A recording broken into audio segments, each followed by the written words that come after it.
Hey, if you are new here, I'm Diogo, final year medical student currently enjoying my beginner journey in the world of triathlon. Join me for a week of training for my first half-distance Ironman triathlon. In my last video, I presented the first 12 weeks of my training plan. The plan is divided in 24 weeks and consists of 4 phases: base, build, peak and taper. Each phase lasts for 4 weeks, with the last being the active recovery phase. This week, which I just finished, is part of the week 2 of the build phase 2. Previous week looked like this, with almost 6 kilometers of swimming, 130 kilometers of biking and 21 kilometers of running. Previous week was really fun. I had the opportunity to join an expanded sprint group triathlon training session with open water swimming, cycling and running through the beautiful zone of Sobradell da Goma at Ave River. The group was very welcoming, which made the experience even better. So now let's break down the week of training, the week 2 of the build phase 2. This is what the complete training week looked like. Follow along as I take you through my training week. Training session on Monday, following the group triathlon training on Sunday, was a calm, mostly Z2 session focused on aerobic endurance, pool swimming. While I knew I would be joining a friend for an open water swim the next day, I opted to shorten this session a bit and did a 15-minute sauna session immediately afterward. On Tuesday, I had a calm social open water swim of around 1800 meters at Matosinhos Beach.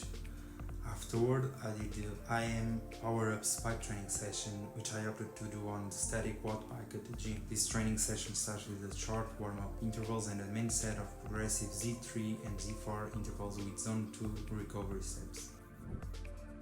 On Wednesday, I took advantage of the good weather and pushed myself during a high-pace sustaining effort.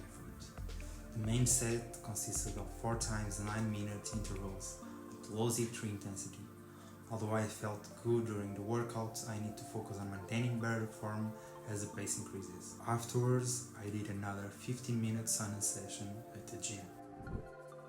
I tried to make the most of the good weather on a Thursday and went for a 1-hour walk by the beach. The day was marked by a swim consisting of threshold efforts that were difficult to keep up with. I struggled to complete the top range efforts, but did my best to push through. These efforts were relatively short, only 100 meters each, but the Z5 efforts really took a toll on me. Friday of this week was my rest day, in which I opted to do the leg and core strength training session of the week, although I missed one of the 2 sessions of the week. Saturday, I completed my long run of the week. I began the run first thing in the morning and initially felt sluggish. As a result, I decided to run at a slower pace, taking in the sights and sounds of the city. As the run progressed, I started to feel better, allowing me to improve my running form. The Z2 training session lasted around 1 hour and 50 minutes, covering a total distance of 16 kilometers. On Sunday, I went on a slow group bike ride that lasted about 3.5 hours and covered a distance of 80 kilometers. Even though the plan was to do sub-threshold efforts, I opted for a more relaxed ride to get my legs moving, since I was riding with a group. After finishing the ride, I did a short 20-minute run alone, which felt great. This should help simulate the feeling of running after a bike leg of a triathlon. So this is what the total training for the week looks like.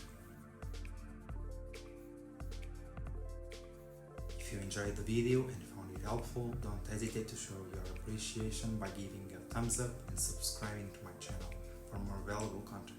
Feel free to leave a comment sharing where you stand in your training journey. Looking forward to seeing you again very soon.